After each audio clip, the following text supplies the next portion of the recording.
Hello out there, weirdos, and welcome back to the Weird Wide Web podcast. I'm your host, Lindsay V. Goddard, and today I've got for you 3 stories and 1 poem all about, what else? Halloween! I am so ready to hand out some candy and see some costumes. How about you guys? And I hope some kids still get out and trick-or-treat. I know the new thing is to trunk-or-treat, but I am hoping to see some trick-or-treaters on my doorstep. So bring on the 31st, but until then, let's go ahead and get started on these 3 stories written by Lamont A. Turner, J.L. Lane, and Mark Mackey. And we also have a poem to close out the episode written by Rick Powell. Sit back and enjoy, guys. These are lots of spooky fun.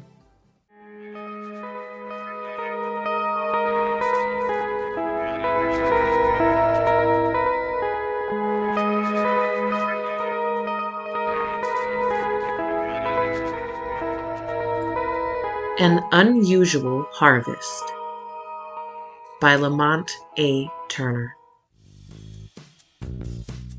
There once was a man named Barry who loved a witch named Jill.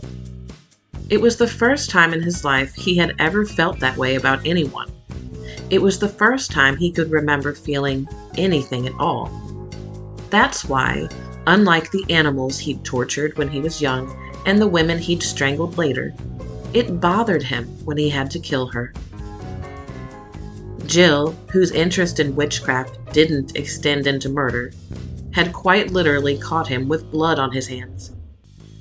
Stopping by to surprise him with a birthday gift, an amulet supposed to bestow eternal life, she'd found him leaning over the tub, sawing away at a lathe. She'd tried to run, but Barry had been faster and tackled her on the steps. He didn't have a choice. Jill ended up in the ground with the rest of them, though partly out of sentiment, partly because he was exhausted from already dismantling one body. Jill went into the ground whole. He considered keeping the amulet, but, feeling he didn't deserve it, tossed it into the ground after her. That was it for the patch of earth along the wooden privacy fence in his backyard. The vat he'd ordered had arrived. Once installed, he could let the acid do his work for him. There would be no more digging, but what to do with the spot out back?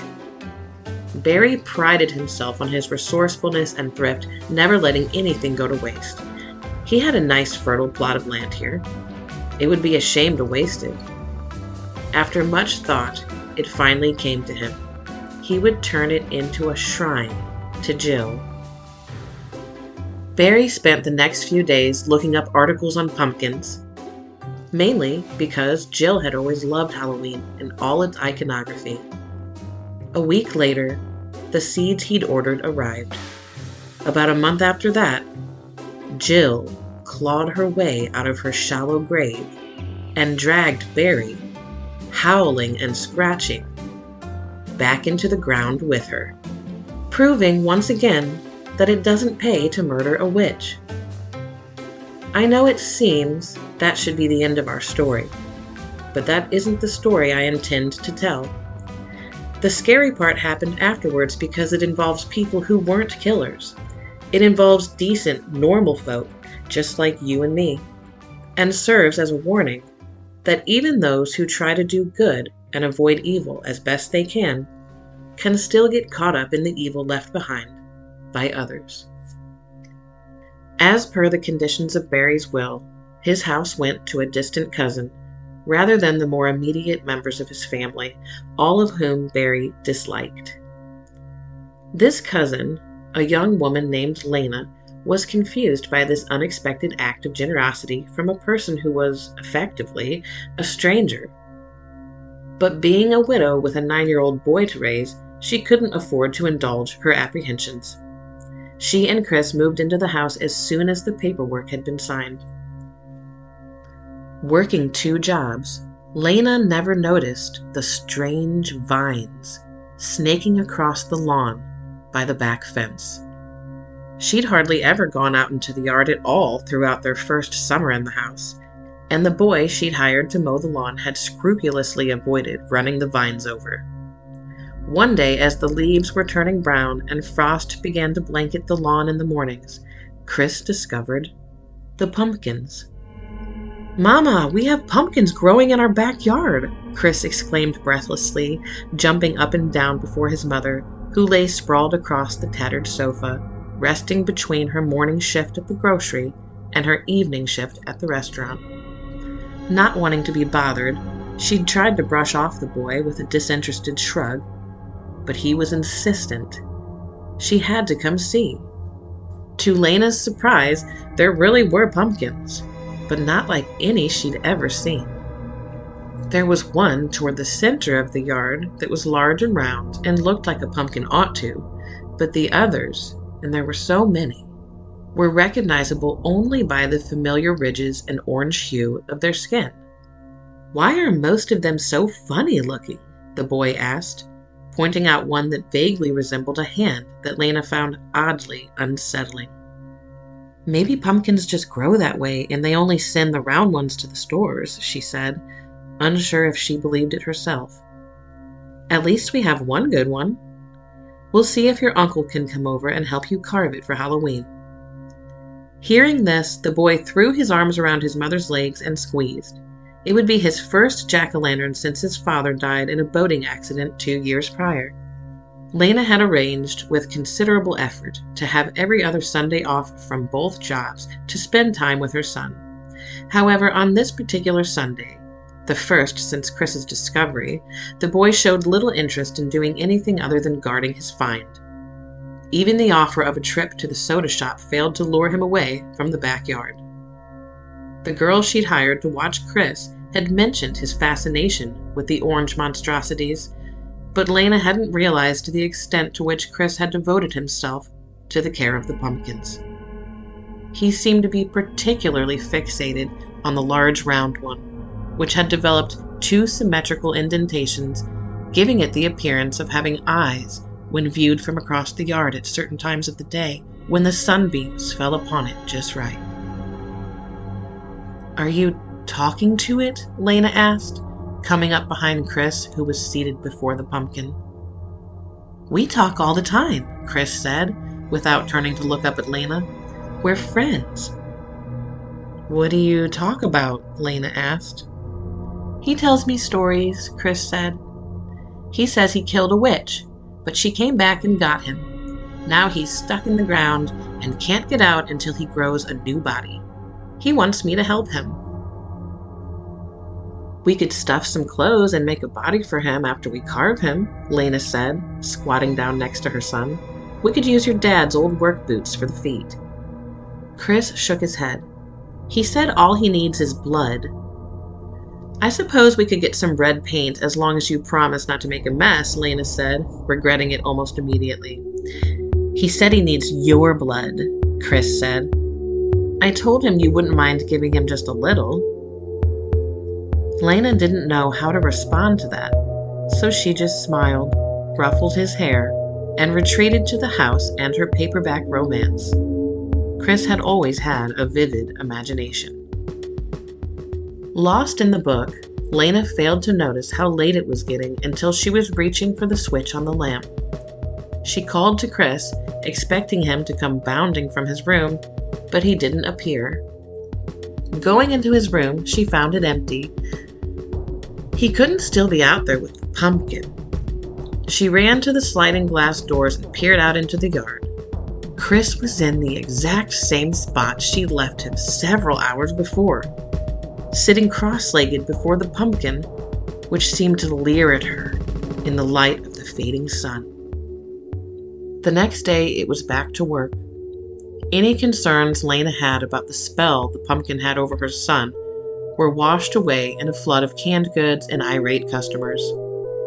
It wasn't until the day before Halloween she realized she hadn't called her brother to help with the carving of the pumpkin. Unable to reach him, Lena decided to do the carving herself. "Make it scary," Chris said, helping Lena spread out the newspaper on the kitchen table. Lena scowled at the assortment of knives she'd spread out next to the pumpkin. A few minutes later, she'd sliced the top off and transferred the meat inside to the bowl. Now the hard part.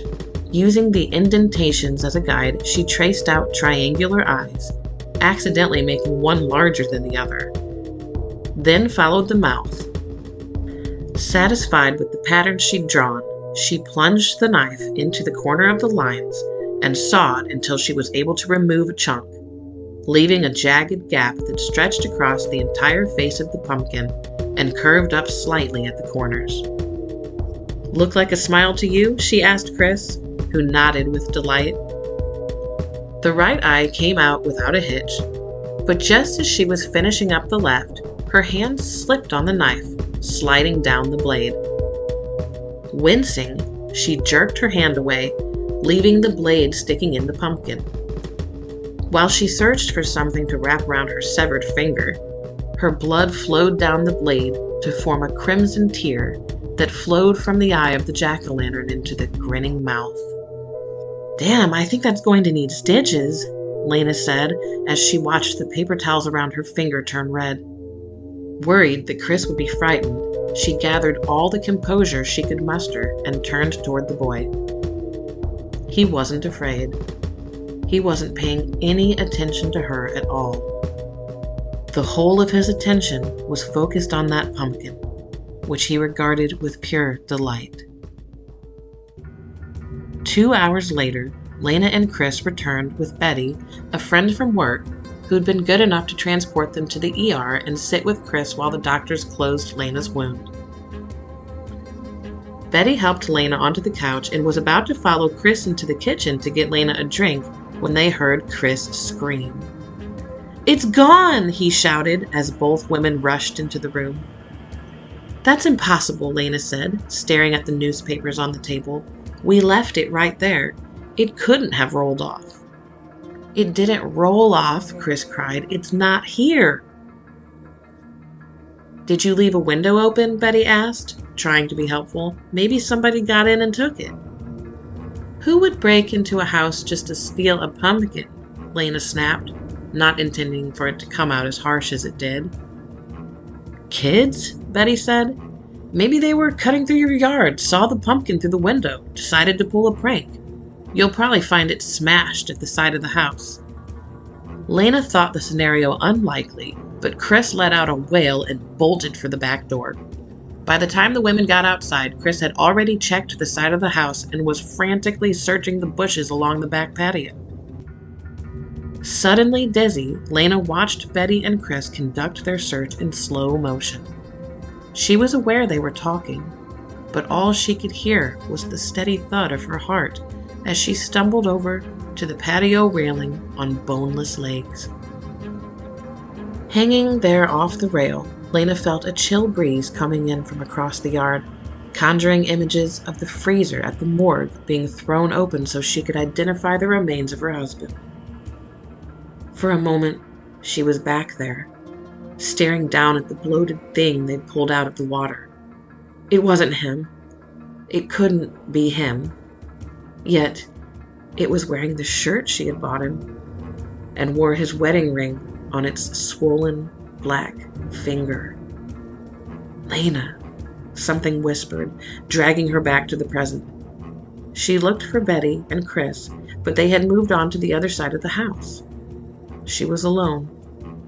"Lena," the voice whispered again, so faintly she was unsure it wasn't just the breeze in her ear. She looked out across the yard and saw the pumpkin. It was back where they'd found it, only now it was laughing at her with the mouth she'd given it only a few hours before. She let go of the rail and staggered out into the yard, dropping to her knees on the wet grass a few feet in front of it. "You found it!" she heard Chris shout as she watched a spider crawl out from the jack-o'-lantern's mouth and scurry up its face. A moment later, Betty was helping her to her feet while Chris reached for the pumpkin. "Leave it," Lena ordered, quickly adding upon seeing the confusion on her son's face that it would keep better outside where it was damp and cool. While Betty didn't quite accept this, she said nothing, noting that her friend was insistent on leaving the pumpkin outside and feeling it was none of her business. Chris grumbled a bit, but didn't know enough about pumpkins to dispute his mother's judgment. Worried about her friend, Betty set up camp with Chris in the living room while Lena got some rest in bed. Finally luring Chris away from the sliding glass door with some popcorn and a horror movie his mother would never let him watch, Betty nodded off to the sound of screaming teenagers and grunting killers. When Betty awoke an hour later, the room was quiet, the television dark. Still half asleep, she glanced at her phone, saw it was 3 minutes after midnight, and pulled the blanket up over her chest to ward off the cold breeze. Cold breeze? Suddenly remembering where she was, she sat up with a jolt. Where was Chris? Popcorn kernels flew across the floor as she threw off the blanket, knocking the bowl resting on her feet to the floor.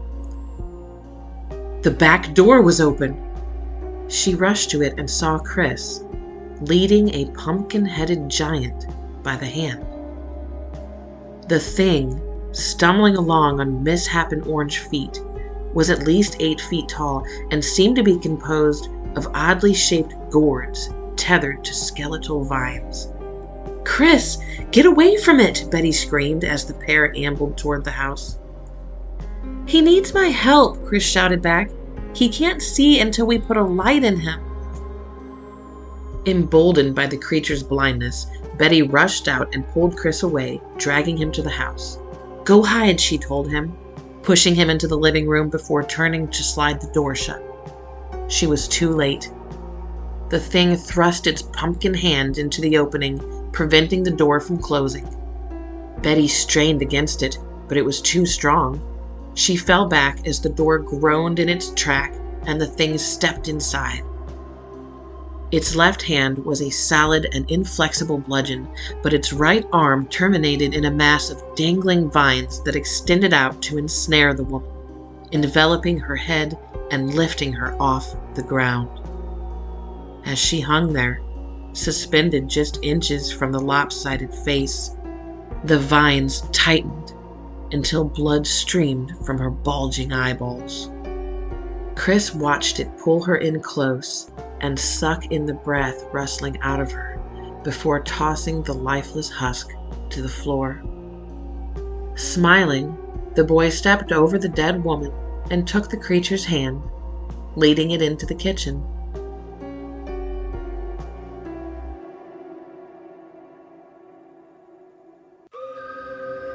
Lena blinked at the glowing red numbers on her alarm clock, trying to bring them into focus. It was 3 o'clock. It was darker than usual in her bedroom. Usually Lena kept the door open so she could hear Chris if he had one of his nightmares, but Betty must have closed it. She switched on the lamp on her nightstand and sat up, examining her throbbing finger. Finding the bottle of pain pills, she shook a tablet out onto her palm, but returned it to its container when she couldn't remember how many she'd already taken. Recalling her reaction to the pumpkin, she decided it had probably been too many. Finding something you'd left on your kitchen table out in the yard when you returned home would be troubling to anyone, but it had been more than that. There was something repugnant about the thing itself, something that even filled her with dread as she pictured it grinning at her with its jagged mouth and uneven, empty eyes. Using her phone to light the way, she crept down the hall to Chris's room, feeling a twinge of panic when she found his bed empty. Surely Betty had been watching him. She wouldn't have let him go back outside. Rounding the corner into the living room, she could see a glow coming from the kitchen. Was something on fire? As she got closer, she could hear Chris giggling and saw the glowing eyes of the pumpkin, seemingly floating in the air.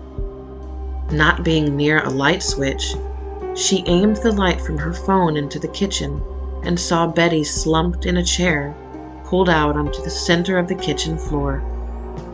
Chris sat at her feet. But what was that behind her? It looked like a mass of weeds extending down from a pumpkin in the shape of a man. While she watched, frozen, unsure how to process what she was seeing, the vines snaked out, looping around Betty's head and lifting off the top. Betty's scalp landed on the floor with a wet thud as the thing sank its arm into the empty skull. It wasn't until Betty's head, which Lena had up until that point seen only in profile, was twisted around to face her, that Lena saw Betty's eyes had been gouged out. "Looks like she's ready," Chris said as the vines slithered out of the empty eye sockets and wagged at him. "She's all cleaned out." Lena was aware she should be doing something, even if it was only to open her mouth and scream, but she couldn't move. Was this really happening? Chris acknowledged her for the first time, shooting her a guilty look before taking her lighter out of his pocket. My God, was he worried about being scolded for playing with fire? Lena burst into hysterical laughter. She laughed and laughed until her sides ached and her face was wet with tears. Chris seemed not to notice, though. He was too preoccupied with lighting the candle. Lena was still laughing when the thing wrapped its finger-like vines around the candle and lowered it into Betty's hollowed-out head. Lena fell to her knees, laughing and sobbing simultaneously into her hands until she heard a voice calling out to her. It was Betty. "Lena?" Betty gurgled. "What happened?" "See, Mom?" Chris said. "It's okay. We fixed her." Lena peered through her fingers to see the shadows cast by the glare from Betty's gaze and slowly raised her head to meet it. Betty stared at her with eyes of flame, the shadow of her skull faintly visible through her translucent skin. Wisps of smoke wafted up from the opening in the top of Betty's head and out of her mouth, which hung slack against her throat. "What did you let them do to me?" Betty moaned. "What did you let them do?" Lena screamed. She screamed until the glass in the back door shattered and the cold wind ushered in the scent of fresh earth and decay. The wind blew through Betty's skull, extinguishing the flame, and she toppled headfirst onto the floor, once again a lifeless shell. Lena was only dimly aware of something shuffling past her, shedding clumps of mud as it ambled toward the thing with the pumpkin head. She heard Chris scream as the limbs and organs of the monster shattered on the ground, the withered vines no longer able to support them. She scampered across the floor and hugged the screaming boy to her chest as the light from the jack-o'-lantern grew more distant. Finally, when they were in complete darkness, Lena looked up through the broken glass to see a woman carrying the jack-o'-lantern across the yard to the back fence, where they both vanished into the earth.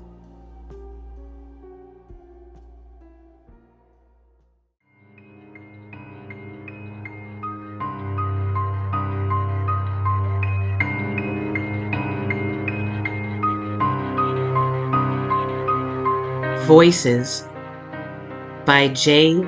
L. Lane. He sat, eating his roasted pumpkin seeds, with nothing but the glow of the jack-o'-lantern they once belonged to, lighting the room from the window ledge. He was trying desperately to ignore the things that the voices were saying to him. "Kill the children," they whispered. "Trick or treat, treat please," they taunted, with howling, cackling following soon after. John's hands trembled in the bowl of seeds as he tried to pretend that he couldn't hear them. Maybe if he sat quietly, everything would just go away. "Come on, John, let's go and play." A bead of sweat dripped from John's shining forehead and fell into his eye. Even though it stung, he did not wipe it away. He did not move. He was too scared of what would happen if he did. He really thought he was ready this year, that he could light the jack-o'-lanterns and hand out candy to the witches and zombies knocking at his door. But he could not have been more wrong. The voices had been gone for months. He was finally on the mend. He had returned to work and even started going out during the evening. He had not begun dating yet, but was hopeful that would come naturally soon. He would meet a nice young lady whilst out picking up dinner, or maybe whilst enjoying a movie. Things were really starting to look up for him, and he was finally excited about what the future held. Then, Halloween came around. He would be lying if he said he was not a little nervous, but he genuinely believed he could do this. It all started out so well. He picked the candy and the decorations and collected the largest pumpkins that he could find. It was halfway through carving the pumpkins when he felt a little off. He could hear strange sounds from around his house, creaking floorboards and faint tapping in the walls. He tried to put it down to being an old house, but could not shake the feeling he was not alone. No matter where he was in the house, he had the feeling of being watched. He could practically feel their eyes burning a hole in the back of his neck. Still, he tried to ignore it. Even when the hallucinations kicked in and he was seeing shadows follow him, people who always stood just in sight but quickly disappeared when he tried to focus on them. By the time he decorated his front porch with candles and jack-o'-lanterns, the whispers had started. The little reminders that he was never truly alone. A little girl, no more than 5, walked by, dressed as a perfect little princess in her pink dress with a golden crown atop her curly brown locks. She stopped and smiled at John. He wanted more than anything to wave and smile back, but the whispers became murmurs, taunting him, getting louder and louder. Pretty in pink, pink, better in red, blood red, dripping, drip, drip, drip.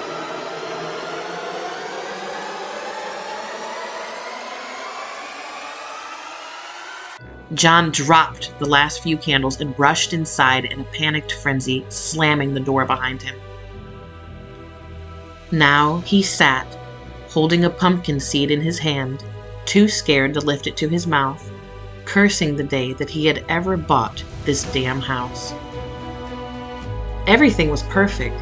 He and Samantha were madly in love and expecting their first child. They wanted to buy a home to start their family, so when this house popped up, so cheap too, he jumped at the opportunity to buy it. It was going to be the best surprise.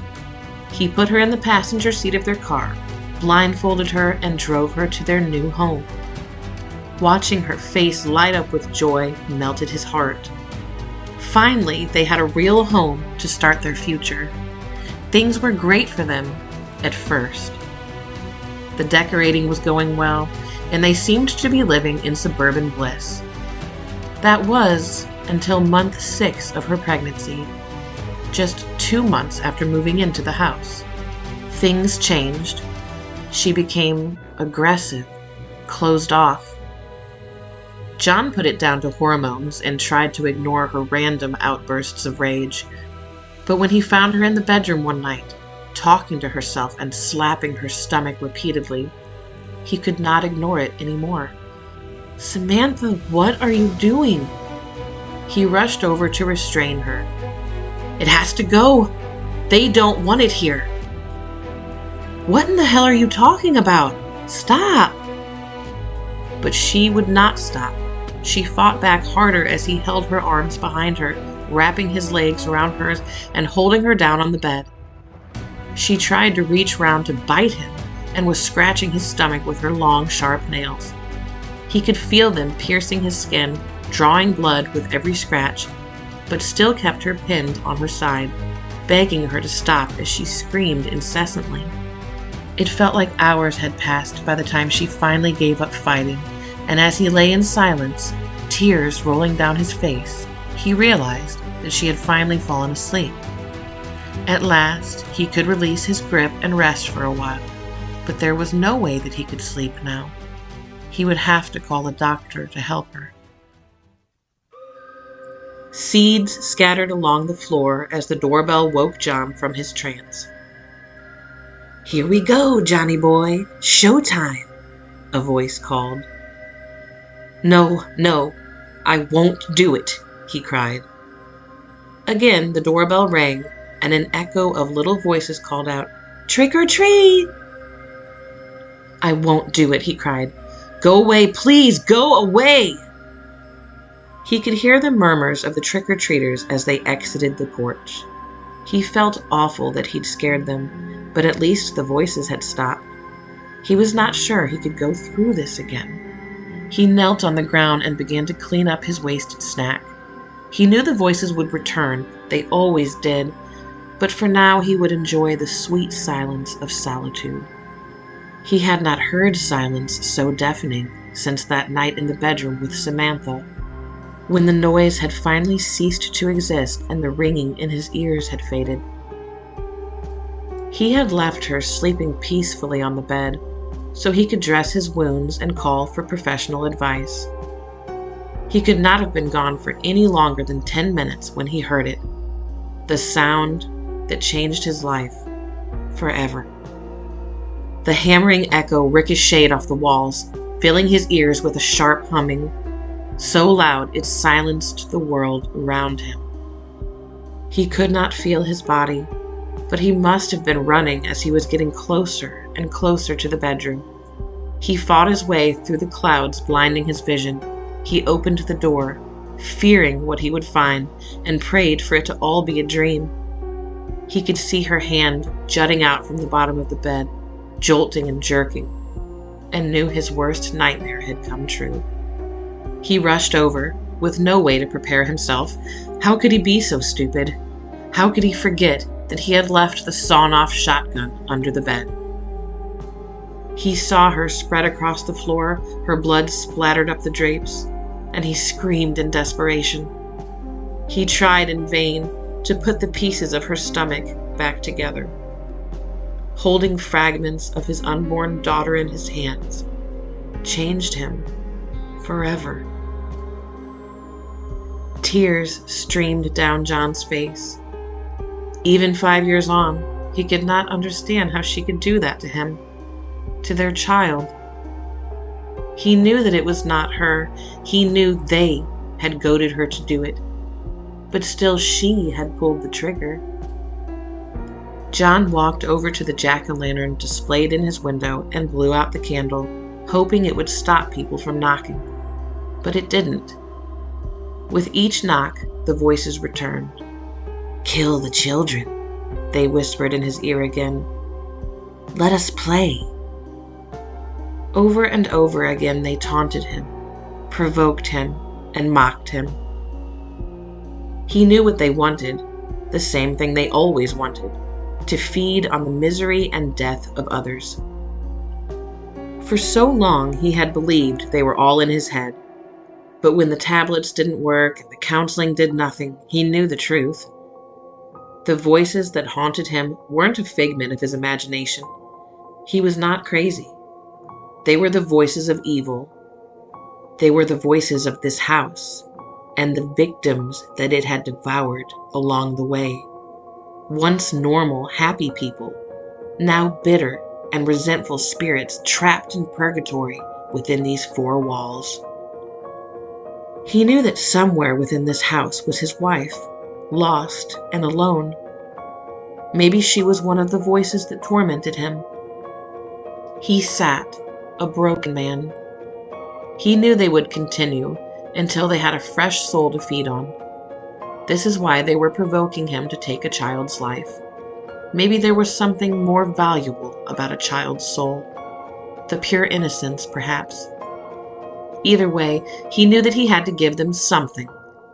He could not go on any longer. Through his tears, he laughed as he realized that this house had only been such a bargain because of the horror that resided within. He had been such a fool to buy a house without researching its history, but then, even if he had, he couldn't say he would have believed in that supernatural stuff. But now he realized the truth. Evil did exist. Life beyond death was real, and all that supernatural stuff, that was now his reality. He had nothing left. He could not go back to normality once the evening was through. He had attempted many times to end it over the years, starting with a bottle of whiskey and ending with him, a blubbering, drunken mess, too cowardly to pull the trigger. This time, though, he was ready to be with his family. So he made his way to the bedroom, the room that he had never been able to enter since that fateful night. Opening the door, it all came flooding back to him. The smell of the still smoking barrels, the feel of blood all over his hands as he tried desperately to revive his wife.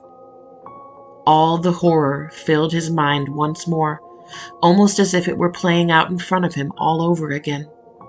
He sat on the bed, reached for the pistol that was kept in the nightstand, and placed it on his lap.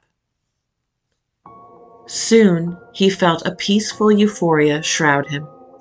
He could feel the warmth of his wife's sweet embrace as she was swaddling him from behind, her hand soothingly resting on his shoulder.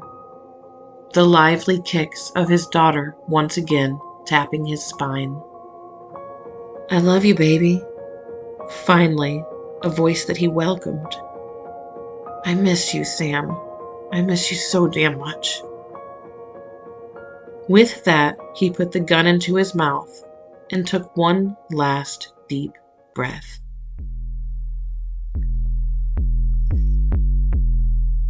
The Harrisons opened the front door to their new house. Finally, a new beginning for them and their twin sons. It had been a rough couple of years in their old town, but now they had a chance to move on and be happy. Mrs. Harrison did not know for sure if her husband could forgive her infidelity, but he had promised that they would try to move on, as long as the baby they were expecting was his. They knew the past of the house, but they didn't believe in all that hocus pocus.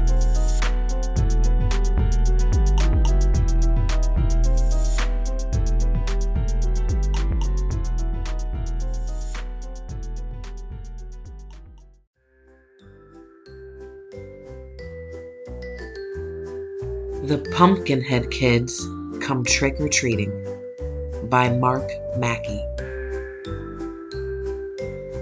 Like every year, Harley McMasters looked forward to spending the evening handing out candy to trick-or-treaters who stopped by her gray 3-story home. With still half a decade until she reached 30, she was single, childless, and that was how she wanted to keep it. For the time being, anyway. Even so, she didn't live alone.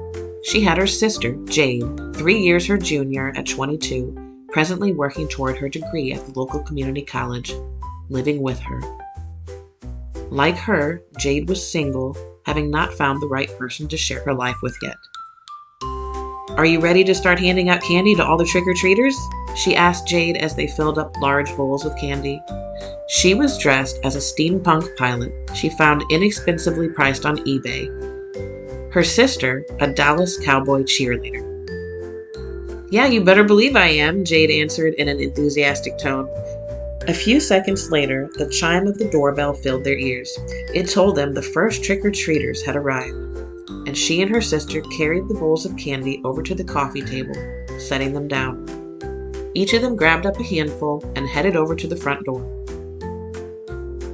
"Ready to give these kiddos a sugar high?" she asked as she unlocked the door. "Let's do it," Jade answered, as she threw open the door. Something Harley regretted doing in an instant.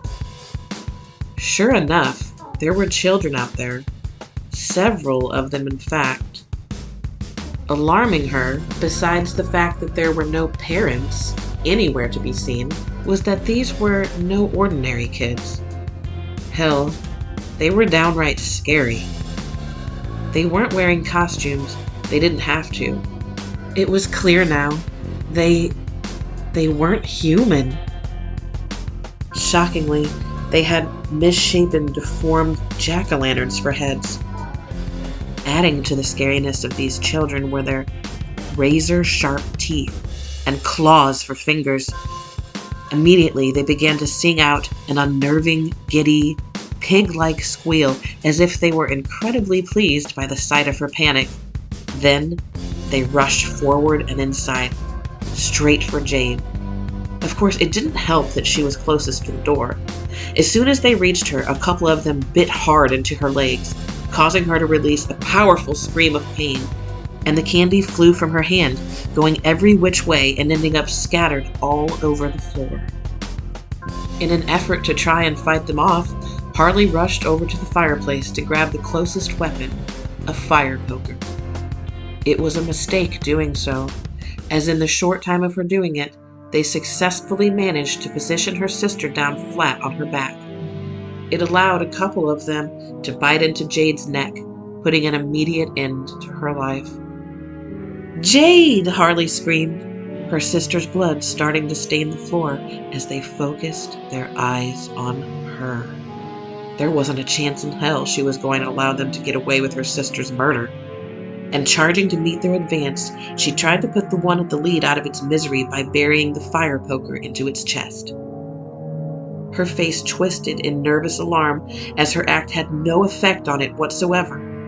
Harley quickly discovered this would be the last thing she'd ever do, as whatever the hell these things were surrounded her. Their eyes were black and soulless, and they began clicking their razor-sharp teeth furiously, unnerving her. The couple's teeth who bit her sister were stained with her sister's blood. And the next thing Harley knew, she was overcome by enormous pain as they began to bite into her legs. She felt warm, sticky blood start to run down her legs. Another few seconds later, they were pulling her down. They had her positioned flat on her back, just like her sister had been, and more of the pain arrived as they continued biting everywhere on her body. As they did, and her life was stolen from her, for the first time ever, Harley McMasters seriously regretted handing out Halloween candy.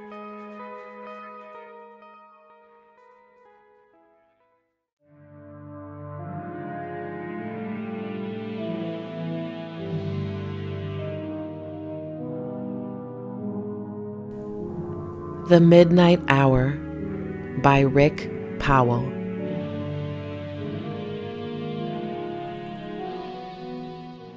It is the time when the mortal forms succumb to rest, the time to put your troubles and toils away till the morrow, to not think about what has ailed you or hampered your mind, to try to forget who has harmed you or has caused you to sorrow. This hour is for other things to come to life and rise from the shadows, things the light of day had not exposed and revealed to human eyes. Things that have no home here in the waking dawn of daily man. This hour is for creatures of many forms to stalk under the ebony skies. Some have claw or talon that can rip asunder your flesh in a minute. Teeth that are razor sharp that will stop your scream before it has spoken. Some are the most savage beasts of nightmares that your brain could ever conceive, that to gaze upon them for a moment will leave your frail mind and soul broken. Foolish is the man who would brave to venture out in this hellish world, to try to show wisdom and courage and prove they are not the ones to cower. Beware of these things that are known to haunt the darkest of all graves.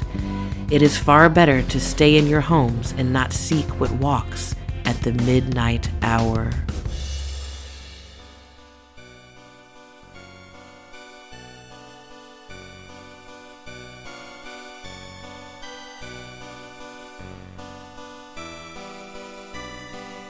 Alright guys, that's all I've got for you this episode.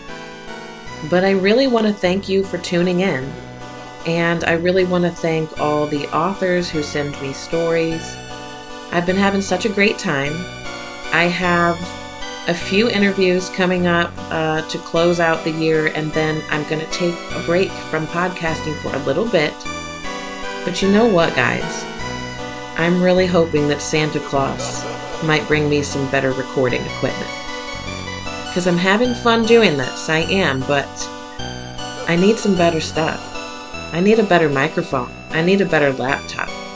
And so, Santa baby, shimmy down my chimney, if you know what I'm saying. But I'm getting ahead of myself. It's Halloween. Let's do Christmas when Christmas gets here, right? So happy Halloween, guys. I hope you tune in November. I've got some awesome interviews coming up before I hibernate for the winter. And coming up here soon, I might even have a surprise bonus episode popping up. Depends on if my surprise bonus guest has a schedule that matches up with mine. But you never know what might happen here at Weird Wide Web, so make sure to follow on Facebook. And until next time, stay weird out there.